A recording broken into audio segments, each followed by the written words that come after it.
Hey there, fans of brotherly love wrestling. It is I, Vic Delicious, Philly's own, the Mecca here. It is the real McCoy, J.D.X. Justin D. Xavier. And it's your man, CD, the Fallen Angel, Christopher Daniels. Hello, boys and girls. This is your old friend RJ City. Hey there, brotherly love wrestling. Bill Carr here.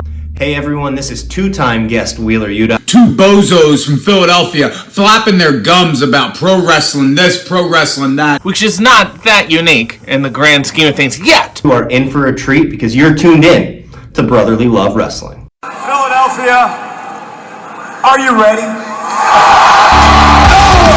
They said, are you This is Brotherly Love Wrestling Podcast, your first stop for everything professional wrestling. So sit back and enjoy wrestling talk at its finest with your hosts Larry Hall and Joe Corrado.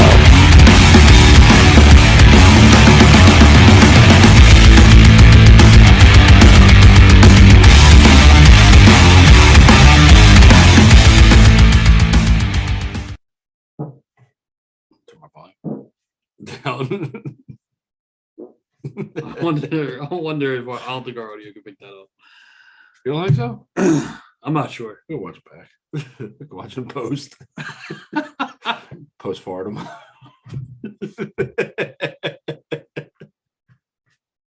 Oh, horrible dad joke. Horrible. That was a fucking Joe Gatto joke. Postpartum. I don't even remember that episode. Anyway. Welcome everybody to Brotherly Love Wrestling, the Essential Series, and our topic today is Randy Orton. Decided to go with Randy because, well, it's been, as of right now when we're recording this and Monday Night Raw is on, it's his 20th anniversary, 20 years wrestling. It seems like longer. It does. Right? It does. It seemed, 20 years is long as hell anyway, but like it seems like he's been around 2002 forever. Man, yeah. It feels like he's been around so much longer. Because he's mixed into the end of the Attitude Era, into the beginning of Ruthless Aggression. So, and he wrestled and he wrote out all those of guys. That. Yeah, he's been through three different eras. Oh my god! Wow. And he's in his third different decade of wrestling. Yeah, that's insane. And he's like he's still one of the best guys they got. That's insane. Wow. I think when it's all said and done, Randy Orton will be one of the greatest ever. Period. You think? Yeah. Because look, he's 40. In your opinion, that's what you think. You think he's 42 years old. He's in probably the best shape of his life. He's having the most fun. I wouldn't say the best shape of his life, but continue. The most fun he's in great, phenomenal had. Shape for that age. I think he can last 8 to 10 more years. I think he's got an easy 10. Yeah, because look, 10 more years is Jericho, and he don't I really. Think he can. I don't think he's going to go 10. I think he could. He doesn't really put a lot of wear and tear though. Exactly, he hasn't put a lot of wear and tear really his whole career. Where he was it's not like he's a flashy wrestler. Two shoulder surgeries. Yeah, what I'm saying, it's not like he was ever like a big risk taker in the ring. You don't think of Randy Orton like, oh yeah, his aerial assault is fucking top notch. No, not at all. You're right. But longevity wise, what slowed down Triple H? Quads, back, everything. I look at them in like the same vantage point almost. Like they kind of work the same. If you look at both of them. Yeah, but I think by the time you're talking about the cerebral assassin. Yeah. And Orton. Orton's in the same category as very cerebral in the ring. Yeah, but I think the wear and tear on Triple H's body is different wear and tear than it is on. Oh yeah, for Orton's. Sure. That's what I'm saying. But I look at styles. Of the business at the time. I think obviously because Hunter was in early with that old generation, that was that hard hitting, get your shit in, like you know what I mean. Where I think by the time Orton's turning, it's a different style. It's that cookie cutter style, the John Cena style. Not that there's anything wrong with that, but it's different. I think I don't want to say it's less wear and tear because it's wrestling period is brutal. Yeah, they still do the same amount of days. Did he though? Road. I think Hunter the same amount of they weren't doing. They still only got a couple days off during Oh the year. yeah, I'm not saying that they have it easy at all. But I'm just saying, like, I think especially being one of the top guys. I think Hunter's time is harder than what Randy had to go through starting in 2002. When Hunter started, again, Triple H never did anything. He was pretty much straight edge. Yeah, yeah. So it's I like mean, well, that's true. Then you had the drugs onto any kind of alcohol and all with Orton early in his career. Yeah, Triple H didn't really do That's that. true. I didn't think about that. There's always a caveat. So, since our last Essential show, which feels like an eternity ago, It probably was close to that, at least half of eternity. I had 3, you had 2, so We flip-flopped. flip-flopped. You get 3 of the greatest matches of Randy Orton, the Now, 5 Essential. While I we're get talking Randy Orton, it being his 20th anniversary in the wrestling business, we will probably touch on other things about Randy Orton that weren't specific matches, but 2. Yeah. I mean, he's easily top. I mean, I'm going to put Stone Cold Stunner as 1 finisher. I'm glad. All right. You Go ahead. we can Good. break into this. Good. I have. But- I have the same type. But I think What you want to do? I have think the same thing. RKO is teetering in that top 3, especially when you say all said and done. You got people, everyone knows the RKO. Everyone does the RKO. Everyone does the stunner. As kids, we did the stunner. Kids today do the RKO. Mhm. They still do the stunner too because that's timeless. Mhm. Same style of move. No, see, I wasn't gonna. I was taking it and thinking about it a different direction, but like, so there are finishers throughout time that they were the finisher, like, and you could literally almost hit it out of nowhere. Hence, RKO. Jake Roberts DDT. Yeah. It was so lethal because he could hit it no matter what. It was very easy. Then I think secondary next that came up was the super kick. I think Shawn Michaels for that run when he started that. Yeah, but he always tuned up the band. He always let you know it was coming. Yeah, but in the beginning, before his first thing was it was always the suplex that he did. yeah. But I'm saying the super kick is so out of nowhere. Look at Jesus Christ, the indie scene over the past 5 years. does a super kick. Look at Jesus Christ super kicking fucking people. Like the Took indies Moses out the other day. is all influenced by that generation watching Shawn Michaels grow up. Our generation. Super kick, So super kick. backstabber, But- cutter. I think after that, I mean, yes, the stunner, but No, out of it's like, cutter, it's super kick. Whatever that Jericho move was, the backstabber. Mhm. Or was that wasn't Jericho? No, Jericho was the front. What the fuck did he call that? Yeah, blanking too. Come on, man. We're never good at picking each other up. Backstabber was the other one. That was Del Rio. I like the backstabber better, even though it's Del Rio. And then a cutter. Those were your Yes. indies. Yes. Yeah. Well, and that's the thing. And that's why I think that Randy's RKO is, like you said, up there because you can literally do anything from anywhere. It's so versatile and easy to pull off. I think it's up there, like the DDT, like the super kick is one of those one of the Yeah, but greatest the innovation that has Oh yeah. evolutionized from how he can hit it. There's actually people trying now to outdo the greatest one or one of the greatest ones or numerous greatest ones. Mm-hmm. I mean, Evan Bourne is probably up there, the shooting star into it. But I mean, Chad Gable's trying to give him a run for his money. Seth Rollins tried to give him a run for the money. Rollins is a really, really good one. Fucking AJ Styles tried to give him a run for his money. I think Ricochet took a fucking fantastic one when he just spiked on his head and went dead limp. There's a lot of so many good ones. There's so many good ones. I'm glad we're doing this now because it'll kind of ease us into his matches. Mhm. But the RKO out of nowhere is going to be one of those moves that's timeless. Like 40 years from now.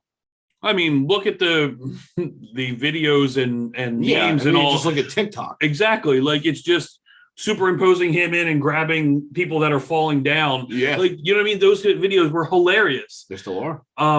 So like, yeah, I think it transcended, and especially because of social media, really blew up. Cross culture. And you can't stand by a pool with a bunch of boys and them not doing the RKO into a pool. Like, yeah, especially if someone runs for a dive, you Yeah. better believe someone's going to try and time that perfectly. Exactly. So I mean, yeah, it's one of the greatest finishes of all time, and for them, I mean, for a while protected. For a while, I mean, that's pretty much all those moves back in the day. I mean, until what, Michaels and Taker? Yeah.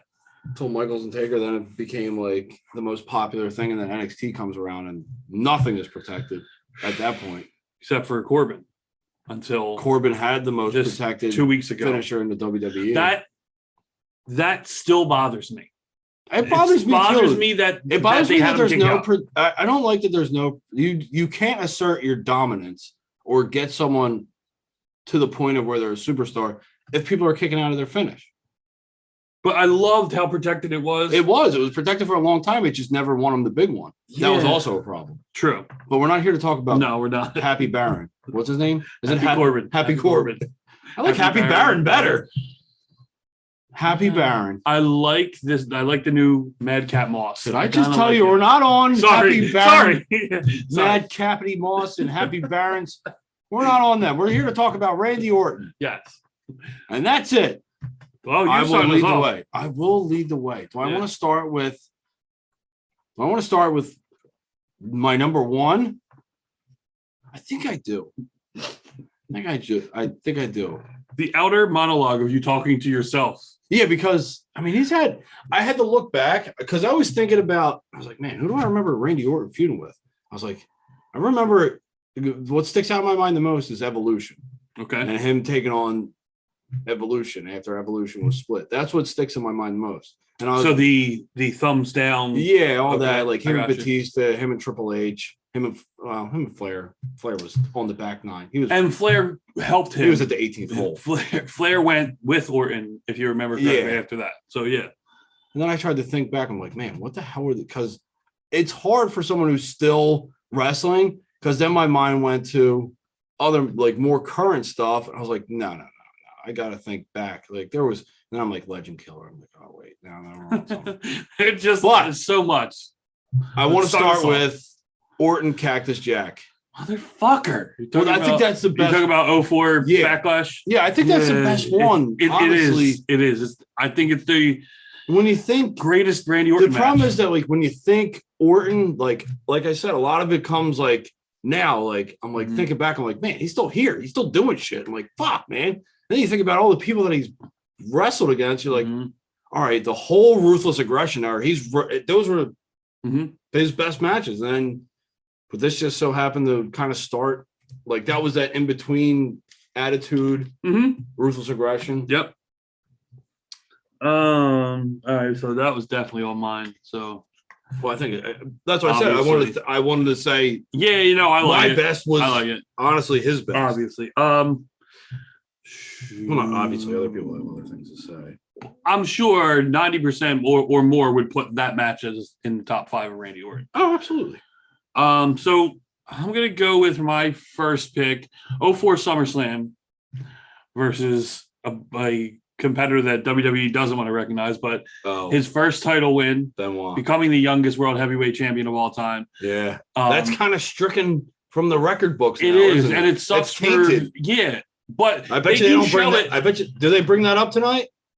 Do they show that clip in a roundabout way? Because they do it. I don't know if it's in the opening, but there's a part, or anytime they show his career highlights, they just show him up on the they're not gonna, they don't show anything else at that point. That was a good match. It was a great match, and obviously career defining, because that's what you remember, him walking up the ramp crying, him being the youngest. Yeah, I mean that was because Orton was a heel too. in that. But it was just a wrestler at the end of that. That is a good one. I don't know if I would have thought to even put that one on there, because it's been stricken from the record books. Yeah, so I wanted to make sure to put it on our list because it needs to be on there. So there's one person, like, when you think of Orton, who's he, like, directly tied to? And it's hard to put one. I'm glad you're doing it because I didn't want to pick. Yeah, I know, that's what's tough, and I'm in between, but I kind of feel like I can knock 2 birds out with 1 stone with this one. Okay. And this is Orton, Cena, Triple H, Night of Champions, triple threat, the better of the triple threats that they did, because the first one it was kind of lackluster. But the second one that they did, yeah, I think it was Mania. What's the word I'm looking for? Like flat? Not flat, but it looked like wonky. It didn't look like as crisp as you would think those three would do. Yeah. That's what I mean. Like it didn't look as natural. Like where the second one, I agree. I think they found their stride. They knew, you know what I mean? Maybe the chemistry wasn't there for all three. I don't know if necessarily. Well, here's the thing about fucking Orton is that a lot of his best matches, they were just singles matches. You're right. Like a lot of them, they didn't like. I don't put any of his tag team stuff with any of his like rated RKO. Like there's maybe one. I agree. One or two that I don't know, but would they make his all-time list? But no, he's more of a singles guy. Yeah. Oh, if you're thinking Randy Orton, you're thinking singles. But he's more like one-on-one. Like that's where like, because he was great. He still is. He's great at storytelling. Like if he learned from Flair and Triple H storytelling. Like that's who was like front and center with him. Like and he's got his fucking dad too. Jesus. Not only that, can't forget about that. He's third generation, isn't he? Yeah, third generation. The thing about Randy Orton is when he does something, when you're watching a Randy Orton match, everything means something. Everything. He also from he panders to the crowd better than anybody else right now. Mm-hmm. Like he knows how to play a crowd. Yes. Like he knows how to get them to go whichever way they're supposed to. Yeah. And he makes it known that he is either the good guy or the bad guy. Much better at being the bad guy. Much. But he's fun. He's a fun face too, though. Because he's kind of a face that just doesn't give a shit. Yes. Yeah. And you like when he's a heel, like he has to give a shit about like who he's being bad to. But when he's a face, he just doesn't give a shit. He's fun. He's like Lesnar right now. You're right. Like Lesnar did that on his face run. Like, I just don't care. Yeah, I'm going to do whatever I want to do. Look at me. I'm a fucking big cowboy. I'm a big lumberjack fucking cowboy. Have you, I think I asked you this a week ago, so probably I'm sure not a lot has changed. Have you watched any of the WWE Evil, the series? Yeah, I watched the one. Okay. The only one I watched was the Taker and Kane one. The Orton one. Yeah, I know. I told you that's the one I wanted to watch the most. Maybe I'll do that tonight. The first 25 seconds. Watch all Raw and then counter with the Sixers and then watch a fucking WWE Evil after that. There's no way. And then wake up at 4. No way. Not tonight. Not tonight. But no, I do have to watch it though. The very beginning, the first 25 seconds, he gets into his heel. The Viper. It's fucking creepy. Like watching him do it, and he just turns into this different person. You could see it, the evil in his eyes. It's fucking disturbing and goosebumps. Yeah. He's so good. He's so good. I don't fight the fact that I think he's going to be one of the best to ever do it once it's all said and done. Yeah. But I feel like there's going to be pushback that people won't give it to him. Like, I feel like there's something about Orton that he's always overlooked. He really is. As great as he is, and because when he works with someone, he works with them. Like he wants them to like. He gets all involved. He brings them to his level. Yeah. And what should be is a stepping stone or a springboard to the next level. I mean, it never ends up being that way. So my second pick, I'm gonna go with. Oh man, I gotta end this. Yeah, Shit. yeah. Shit. Maybe I should end with the Cactus Jack one. I'm gonna end my second pick with Mania 21 versus The Undertaker, the unofficial start to the streak. Yeah. That should have been probably the end, but go ahead. Well, who knows what you're gonna pull out, but proceed. It just Taker Orton. You talk about that was a really good one, and the build for that Mania, the visuals again. Say about doing the little things right, the visuals and making you believe that he was really scared of the Undertaker. And but no, he baited the Undertaker in the match where he was vicious in the match. And that was when you thought, because it was like height of Legend Killer Orton. Yes. So that was the final legend that he had to beat, which he didn't. Well, we all know that because we know who ended the streak. Spoiler alert. Spoiler alert. If you're watching this, wait, I never said it though. No. I won't say it. You'll have to watch it and find out. You're a wrestling fan and you don't know by now who ended the streak is a And the problem. many a meme that came after that. Yeah. That match was a full fucking meme. That was It when really was. that was when they both got up and they were doing the laugh at each other. Creepy ass laughs. Yeah. Well, no, the one wasn't. It was Taker's. That was Taker creepy was as fuck. creepy. Like he looked like someone who was in pain, but laughing. Yeah. Maybe that was what he was going for. Maybe. I don't know. I said his was Black creepy. eyeshadow all around his eyes, fucking hair going, fucking the balding, the receding hairline. yeah. All right, so you got to end it. I got to The end fifth this. one. Or the That was a fifth really one. good one, though. Can we just end it with that? We're just gonna make this one 4, so you don't have to choose. Yeah, we'll make this one 4. You can just say that again. It's so good. It's 4 and 5. I don't know. No, because we know what the best one was. The problem is that I'm going to leave someone out, and I don't like doing that. But I did get in 2 people with 1 match. But I feel like I'm going to leave out a very important one. But Okay. I'm going for the smaller name, but the better match. Okay. And these 2,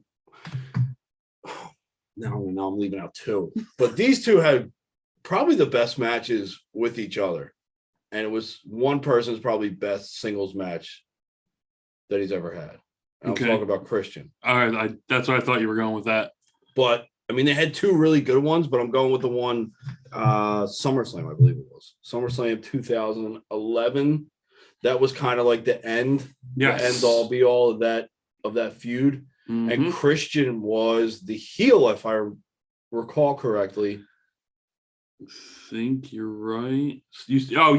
SummerSlam 11. Yes, he was the heel. Christian was the heel, Yeah. and it was kind of like a good turn. Yes. Like not like a turn mid match, but it was like a good change of pace because Orton's usually the better of the heel.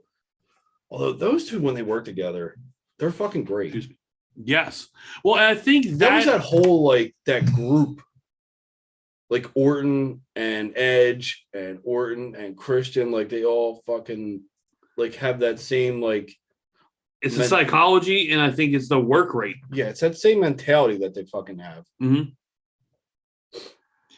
Is there? I feel like Who's the one you left off? Edge and Okay. Michaels. Okay. All right. Yeah. That Michael's Unforgiven. Yeah, I left off them, but I think he had better matches with Christian, personally. And Christian doesn't make a lot of fucking lists.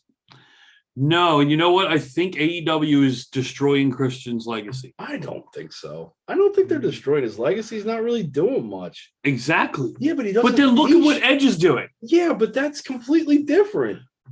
Why? Because Because- AEW is so much better. They should be able to book him You're better. looking at a bloated roster where And WWE isn't a bloated roster. no, they're not compared to how much TV time you're looking at.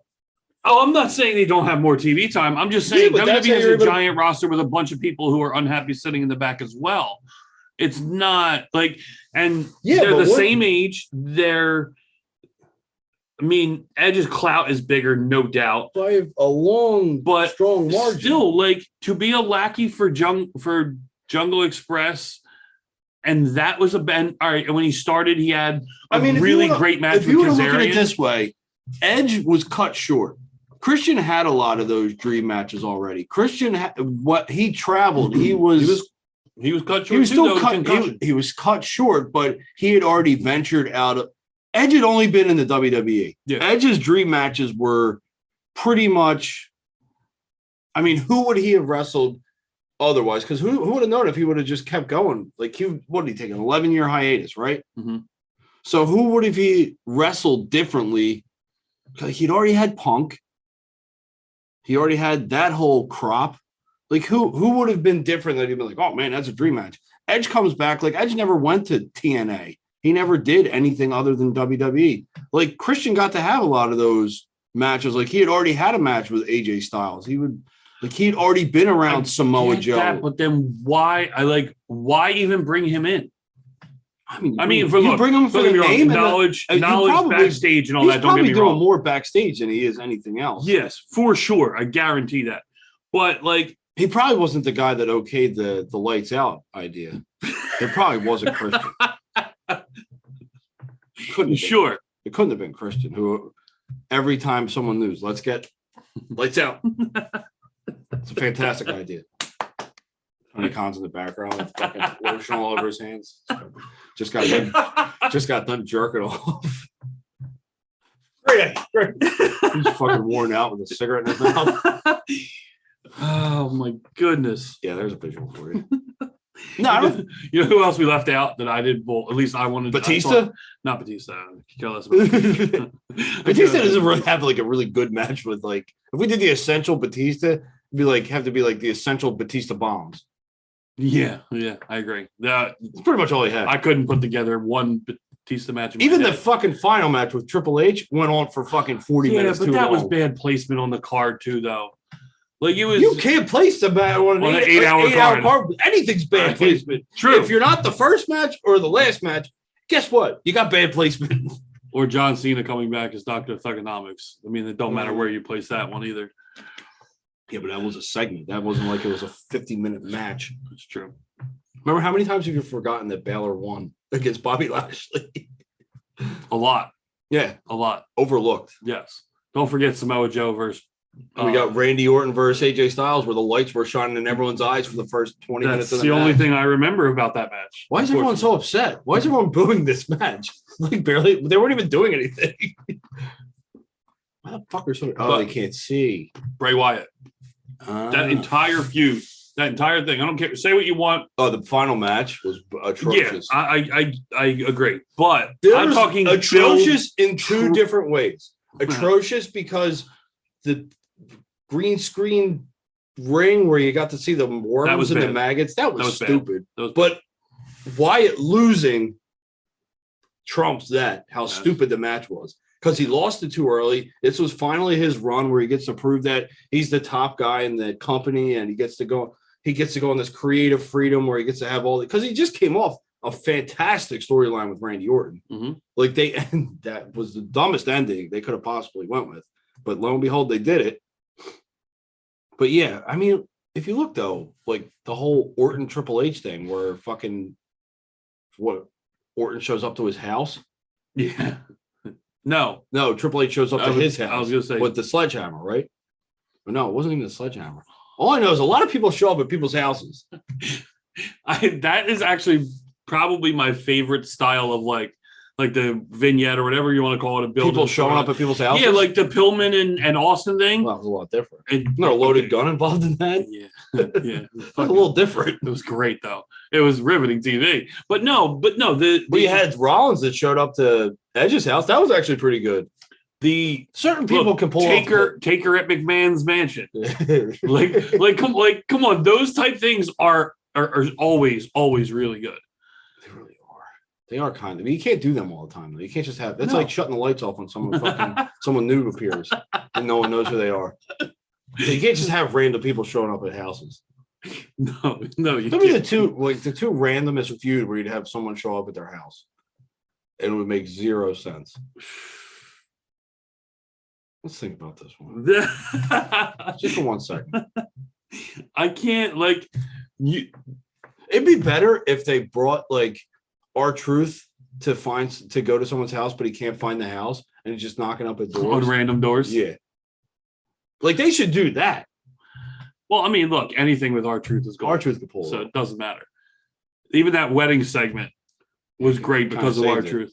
And did you see Jocelyn? Yeah, I did. Was one of the guests in the wedding? Frontman was the freaking stripper the week before. Frontman as the stripper. I rewound and just kept fucking playing it over and over. I had to rewind. It was hilarious. It was a living gift the next day. Well, because I watched it live. Well, yeah, and I was like, "Wait a second! I know that guy. This man. I've seen that stripper before." Wasn't he down at the cave? But that was awesome. It was so cool to see Frontman. Jocelyn it was cool to see her too. I wasn't expecting that. It'd be even better if they got like in and they like Yeah, Even if they were on like weekly segments, just doing as an extra. stupid shit. Yeah. Yeah. It's still fun. Still acting. It's entertainment, baby. They're not the wrestling company. They're the entertainment company. Wrestling entertainment. I don't know why Christian doesn't fucking do more in AEW. I honestly don't. I don't think he needs to. I don't think there's enough time for him to do shit. Only reason I say that, Like, I think, like, who do you want to see him feud with? Who do you want to see him in the ring with? I don't want to see him in AEW. I want him back to WWE because I want this Brood thing to build and build and build. I want whoever, well, AJ Styles obviously is the target right now. How about so if this? he's the one, I want Gangrel to come back and help AJ Styles battle against Edge. Now, obviously, he's not going to wrestle. So that, well, man, no, he wrestled in the Masked Wrestler, but he can still go a little bit anyway. But man, imagine you bring Gangrel in, you tie in the Brood even more. And I think eventually you have Damian Priest take over this and he turns on Edge. And now you have Damian Priest versus Edge. I like it's good long-term booking, but just for one-off, because this ain't gonna last that long. I want to see the Brood versus the New Day. If you're gonna do the whole Brood versus trios, it's gotta be the New Day. You're gonna wait for Big E to get that healthy. Christian's in a different company right now. Yeah, but I feel What are like you talking about? I feel This like is all it's easier fantasy. to get This is Christian. all fantasy I feel land. like it's easier to get Christian than it is to wait for Big E. Yeah, by the time of his contract, he's gonna break contract and leave. Mm-mm. I think he's locked in for a couple of years. Oh yeah, probably. Although he shouldn't be because they're fucking already starting to not re-sign people. Mm-hmm. That just quietly gets swept under the rug. No outrage whatsoever. No, because the wrestlers came and they said, "Oh, this is okay. This is just business." Well, the other company did. It's not business anymore. It's cutthroat. Well, I think that'll do it. Anything left to say about Randy Orton? He will go down as one of the greatest. I think. Well, I think he should tie Cena. I think you should tie Cena, but not break. Someone Should it be Cena should Cena or should it be Orton? that beat Flair. Yeah. Oh, I think Charlotte's gonna end up with like 40, so I don't think that's gonna fucking. I don't think that's gonna matter. As much as I love the women's revolution and You're not gonna put it on the same level as everything that they've done in women's wrestling in general. Charlotte's number of titles in such short time has tainted that whole. That's what I mean. I feel like She should be like 5 or 6. She shouldn't have like just completely blown past Trish.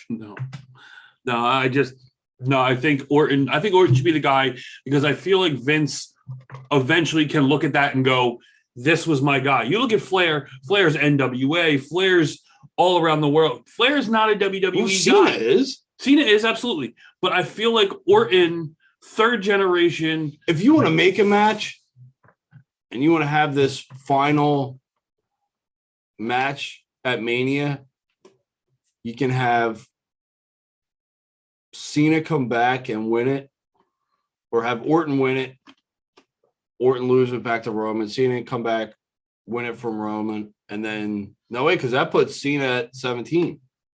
Cena's going to be the one to beat it. I know. There's I don't have a problem I with that can't. either. I'd have to do Steiner math to get fucking Orton in there. I don't Because have it a should problem with be him. Orton versus Cena, 16 and 16 for the 17. Yeah, so Orton has to win it twice. So yeah, Orton would have to win it. Yeah. No, No, but- 14. So you have to win 15 and 16. And Oh, he's only at 14? I thought he was Yeah. at 15. No, he's at 14. He's 2 away from tying. Oh, fuck. Yeah. He's got the longevity. He could. If he goes over 8 to 10 years, you tell me he can't win twice in 8 to 10 years? He's got to win it. Nah, but it's got to. Yeah, but Cena ain't going to be around for 8 to 10 years doing. He's going to be fucking big time Hollywood. He's already big time Hollywood. Bigger than The Rock? Cena? The Rock's is going to be, it has come back multiple times. And the last time at his biggest, he came back. So I don't think, or maybe not as biggest, but on the way to being his biggest, no, I think Cena will always help Vince and do the job for Vince that he needs to do. If that means it's 16 championships or 16 championships at WrestleMania, Orton and Cena one more time. There would That have to feud be- in itself. It would have Forget to be the titles. it would have to be a vacant title. There would have to be a vacant title, and it would have to be. We are really long-term looking here. No, but I like that. I do too. I would rather see it. Okay, Orton has 16, Cena has 16. The title's vacant. Where is WrestleMania? If we're really booking this, what stadium do you see this in? Don't put it anywhere near Boston. Oh, yeah. Not anywhere. So no, Boston and St. Louis are out. You don't want home Yeah, no home turf. field. Yeah, whatever. Um, Do you really want to do fucking Cowboy Stadium? no, 100,000. I'd probably go out either Cali or down in Orlando or Like something. SoFi? What the fuck does that mean? SoFi Stadium in San Fran? Oh, maybe. Yeah, they usually have a pretty good venue. It's got to be somewhere that's gonna be warm. We'll put it on Pluto. We'll rent out a Coliseum somewhere. I don't know. Like, that's a weird question. I don't know where the fuck I would have it. Like, It's too bad, like, the two places I'm thinking of, like, Arizona was a pretty good venue. in April, I would either do the Big House or I would do Happy Valley. What do they hold capacity? 100,000. Oh, Jesus. Easy. Why hasn't he gone down that avenue? Because of the weather in April in Michigan and Western Pennsylvania. Yeah. Like but here in Philly in April, it's pushing it.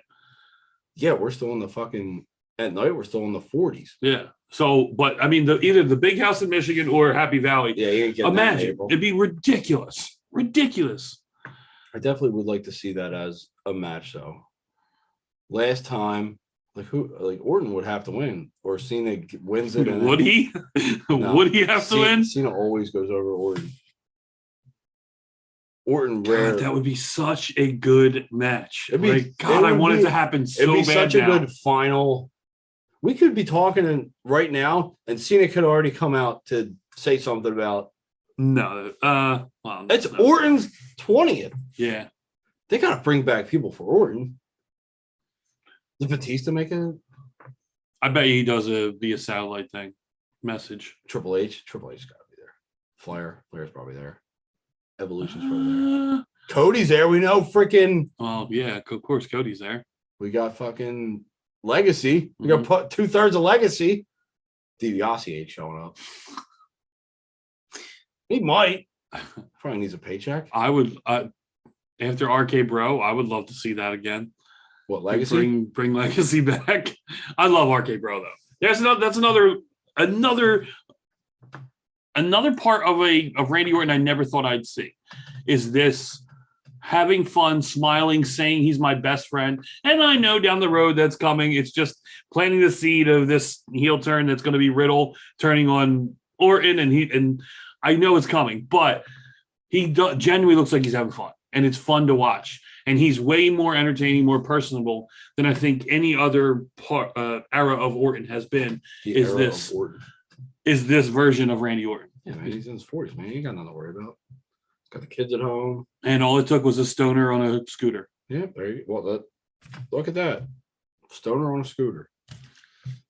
Too bad it's the essential Orton. Or we could have had a tagline for this one. It's true. That would have been a good one. The essential Randy Orton. Stoner on a scooter. Looks like banging on a trash can. Good reference. Good reference.